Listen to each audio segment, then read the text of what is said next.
Hey you lovely viewers, welcome back to my channel. গুটি গুটি পায়ে শীত তো চলেই এলো, আর শীত মানেই তো পিঠাপুলির ধুম, কি তাই না?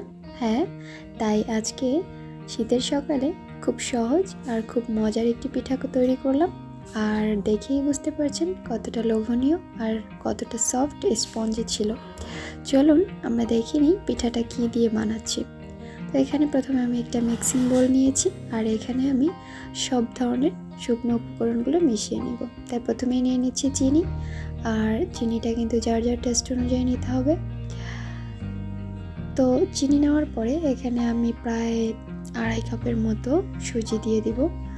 আর অবশ্যই সুজিটা কিন্তু ভালো মানের সুজি হতে হবে, খেতে তাহলে অনেক ভালো লাগবে। তো এখানে আমি সুজিটা নিয়ে নেওয়ার পরে কিছুটা গরম মশলার গুঁড়া নিয়ে নিচ্ছি, আর আপনারা চাইলে এখানে যে কোনো এসেন্স ব্যবহার করতে পারেন। তারপরে আমি নিয়ে নিচ্ছি চিমটিখানি লবণ। লবণটা মিষ্টির টেস্ট ভালো রাখে, মানে বাড়িয়ে দেয়। আর নিয়ে নিচ্ছি 2টো ডিম। তো রুম টেম্পারেচারে থাকা ডিম নিয়ে নিচ্ছি। আর নিয়ে নিচ্ছি হচ্ছে 1 টেবিল চামচ গুঁড়ো দুধ আর সামান্য ফুড কালার। তো ফুড কালার যদি আপনাদের কাছে না থাকে এটা স্কিপ করতে পারেন, এটা দেখার সৌন্দর্যের জন্য। তো এখানে এটা আমি একটা চামচের সাহায্যে মিশিয়ে নিচ্ছি, আর রুম টেম্পারেচারে যে পানি আছে সেটা দিয়ে দিচ্ছি। আপনারা চাইলে এখানে দুধও অ্যাড করতে পারেন, কিন্তু আমি সেটা করব না। আর আপনারা চাইলে এখানে হ্যান্ড উইস্কও ব্যবহার করতে পারেন, তবে আমার কাছে চামচ ভালো হচ্ছে, এই জন্য আমি একটা স্প্যাচুলা যে চামচগুলো আছে ওগুলো দিয়ে আমি মিশিয়ে নিচ্ছি। তো মেশানোর এক পর্যায়ে এরকম একটা থিকনেস চলে এসেছে। তো এখানে দেখা যাচ্ছে ব্যাটারটা একটু পাতলা হয়ে গিয়েছে, তাই আমি আরও কিছু সুজি দিয়ে একটু ঘন করে জাস্ট থিকনেসটা ঠিক করে নেব। আর এরপরে আমি ভালোভাবে মিশিয়ে নিয়ে এটাকে একটু ভেজে নেওয়ার জন্য এক সাইডে রেখে দিব, 10 মিনিট রেস্টে রেখে দিব। তো 10 মিনিট রেস্টে রাখার পরে দেখতেই পাচ্ছেন এটা কিন্তু আগের মতো আর পাতলা নেই। এটা হচ্ছে জাস্ট বুঝতে হবে যে এটা কেমনভাবে করতে হবে।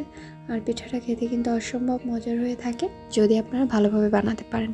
তো এটা এখন আমি ভাজার জন্য চলে যাচ্ছি, আর আজকে আমি কড়াইতে ভেজে নেব। এই জন্য আমি এখানে বেশ কিছুটা তেল গরম করতে দিয়েছি। মনে হচ্ছে যে অল্প তেল, কিন্তু আসলে না। তো এখানে আমি একটা পিঠার গোলা দিয়ে দিব।